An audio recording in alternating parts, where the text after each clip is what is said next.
السلام علیکم ورحمۃ اللہ وبرکاتہ۔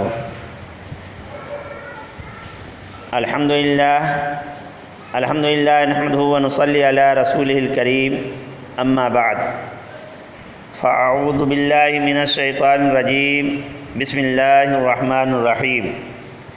ولا تقولوا لمن يقتل في سبيل الله اموات بل احیاء ولكن لا تشعرون۔ صدق اللہ العلی العظیم۔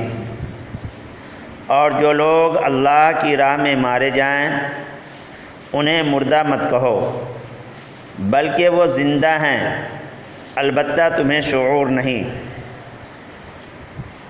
محترم ناظرین کرام، یہ محرم الحرام کا مہینہ ہے اور اسی مہینے میں نواسۂ رسول حضرت امام حسین رضی اللہ تعالی عنہ کو شہادت نصیب ہوئی۔ اسی نسبت سے آج میں آپ کے سامنے سیدنا امام حسین رضی اللہ تعالی عنہ کے فضائل و مناقب کو بیان کرنے کا ارادہ رکھتا ہوں۔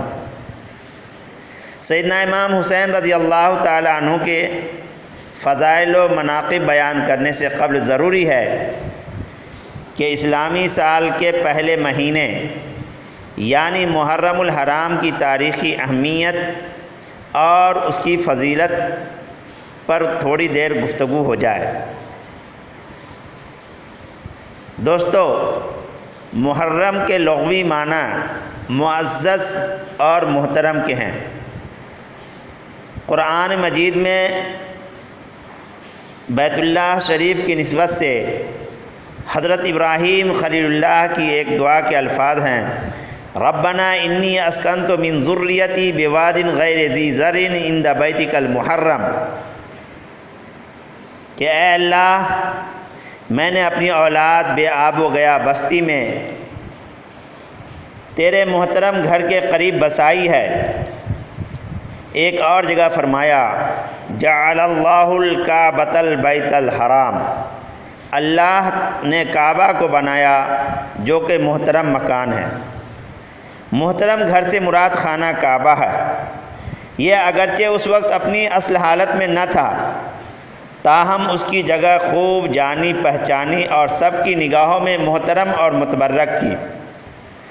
ایک دوسری جگہ فرمایا گیا ہے ان عدۃ الشہور عند اللہ 12 شہرا فی کتاب اللہ یوم خلق السماوات والارض منہا اربعۃ حرم ذالک الدین القیم فلا تظلموا فیہن انفسکم۔ بے شک مہینوں کی تعداد تو اللہ کے نزدیک 12 ہی ہے، اس دن سے جب سے اس نے زمین و آسمان بنائے۔ ان میں سے 4 مہینے خصوصاً عظمت والے ہیں، بس ظلم نہ کرو اپنی جانوں پر ان مہینوں میں۔ عظمت اور حرمت والے یہ 4 مہینے کون کون سے ہیں؟ تو نمبر 1 محرم، نمبر 2 رجب، نمبر 3 ذی قعدہ اور نمبر 4 ذی الحجہ۔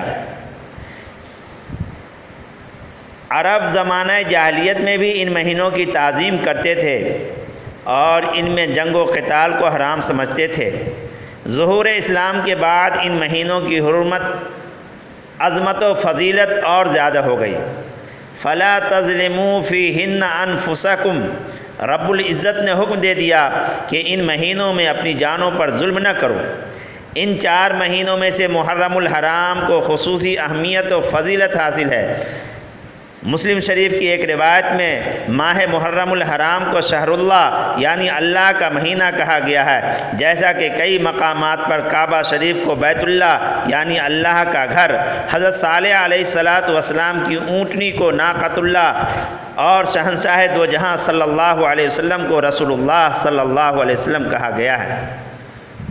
محرم الحرام کی فضیلت کے ضمن میں 2 حدیثیں پیش کرتا ہوں تاکہ امام الانبیاء صلی اللہ علیہ وسلم کی نظر میں اسلام کے پہلے مہینے کی اہمیت اجاگر ہو سکے۔ فخر موجودات صلی اللہ علیہ وسلم نے فرمایا افضل الصیام بعد رمضان شہر اللہ المحرم، کہ رمضان کے بعد سب سے افضل محرم الحرام کے روزے ہیں۔ ایک دوسری جگہ حضور پرنور صلی اللہ علیہ وسلم نے فرمایا من صام یومن من المحرم فلہ بکل یوم 30 یوما، یعنی ایام محرم میں سے ایک یوم کا روزہ دوسرے مہینوں کے 30 ایام کے برابر ہے۔ حضرت عائشہ صدیقہ رضی اللہ تعالی عنہ سے روایت ہے کہ رمضان المبارک کے روزوں کی فرضیت سے قبل یہی عاشورہ کا روزہ سرکار دو جہاں صلی اللہ علیہ وسلم کی امت پر فرض تھا، لیکن رمضان المبارک کے روزوں کی فرضیت کے بعد حضور پرنور صلی اللہ علیہ وسلم نے فرمایا اب جو چاہے روزہ رکھے، جو چاہے نہ رکھے۔ ماہ محرم الحرام کی بہت فضیلت ہے۔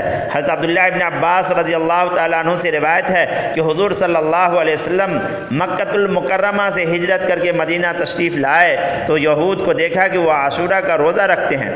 آپ صلی اللہ علیہ وسلم نے ان سے پوچھا تو انہوں نے کہا کہ یہ متبرک اور معظم دن ہے، اسی دن اللہ تبارک و تعالیٰ نے حضرت موسیٰ علیہ السلام اور بنی اسرائیل کو ان کے ظلم و ستم سے نجات دلائی تھی۔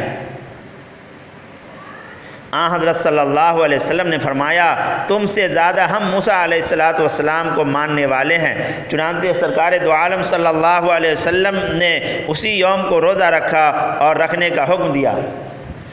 چونکہ عاشورہ محرم کے روزہ کا اہتمام زیادہ تر یہود و نصارہ کیا کرتے تھے، اسی لیے حضرت صلی اللہ علیہ وسلم نے آئندہ سال ایک روزے کے اضافہ کا فیصلہ فرمایا تاکہ یہود سے تشبیہ بھی لازم نہ آئے اور ثواب میں بھی کوئی کمی نہ ہو۔ چنانچہ سرکار دو عالم صلی اللہ علیہ وسلم نے حکم دیا کہ عاشورہ کا روزہ ضرور رکھو، مگر یہود سے امتیاز کے لیے ایک دن کا اضافہ کر لو، آگے یا پیچھے، یعنی 9ویں 10ویں یا 10ویں 11ویں محرم۔